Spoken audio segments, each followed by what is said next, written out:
Hi, welcome back. I'm Maria Peters. This week I'm going to go through my plotting book. It's just something that I've made up, just a template for myself to help me structure the first ideas when I start writing a series. It doesn't necessarily have to be used for a series, it can be used for a one-off standalone book, but I thought I'd go through it step by step, and I will be putting a link below to my website where you can download a copy of it, adjust it to your own wishes, and just thought it would be something that could be useful to you. I'll go through how I use it, and hopefully you can get some ideas for your own book writing. Let's get started. This is just an A5 ring binder. It's a Filofax, nothing fancy. And what I've done, I have set up my own pages. So we start off with an overview, just line pages, so I can write out the general outline of the book. The next section is your character outline. So your main characters, you have your name, age, your arc at the start. This is set up for a series where I'm going to be setting it in a university. So what they're studying, you can always have what job they're doing and what their drive. So what is their purpose? What do they want to achieve? I have their manner or attitude, their faults, their virtues, their fears, and their description and their traits. So if they're 6'4", dark hair, blue eyes, whether they're happy, sad, suicidal, what type of clothes they wear, everything will go down on this. So yeah, I have got 6 of these printed out because I want to have 6 main characters. This series is going to be a trilogy, so I'm going to have 6 main characters, so I want one for everyone. Now, additional characters. You always have your main characters, but you've always got to have your extras as well. They need purpose, otherwise don't bother putting them in the book. So we need details on these as well. You've got your name, age, their personality, their job, their purpose, and their goal.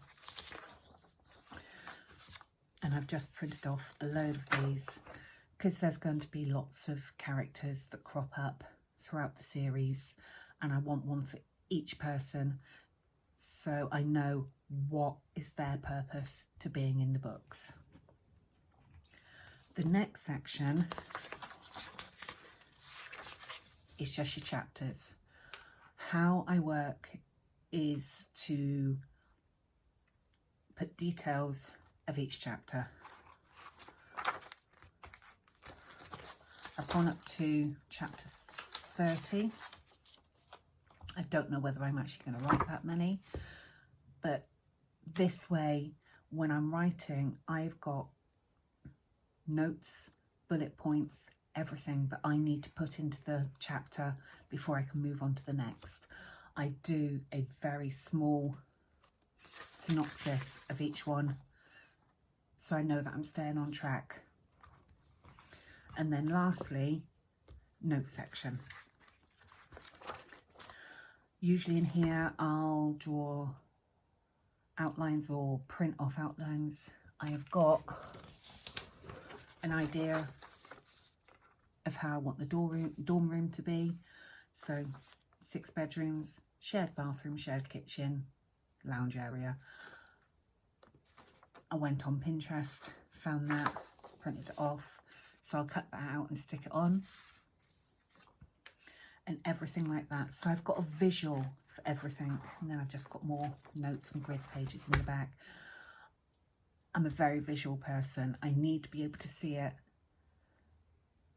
in my head to be able to work with it and describe it on the pages. So that will be for my next series. I do have 2 books to write in this series before I can get onto this. So before I can actually start plotting out the next one, I've got to get the first series out of my head. Working on too many series at once really confuses me. Working on too many books at once really confuses me. I know some amazing people that can work on so many different projects at one time, and I've tried it.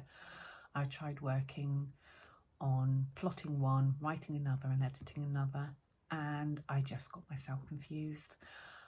I need to see a book from start to end. At the moment, I have book 2 coming out, book 3 with the editor, and I'm plotting book 4, and I do get myself absolutely confused with what's going on in what book. I know it's a whole series and it's the same characters, but I do like to have everything organised in my mind, otherwise it just explodes and that's a complete and utter mess. But I will put these Word documents up on my website, and I'll link the website below, so if you want to, you can print off your own copies just free of charge. It's just something that I've made up. I've used books and other people's methods. I've just studied them and made up my own templates, but if you want to use them yourself, feel free, pop along to my website and you'll find the download there. Well, thank you for watching. If you like this video, give it a thumbs up. If you want to see more, hit the subscribe button, and I will see you next week.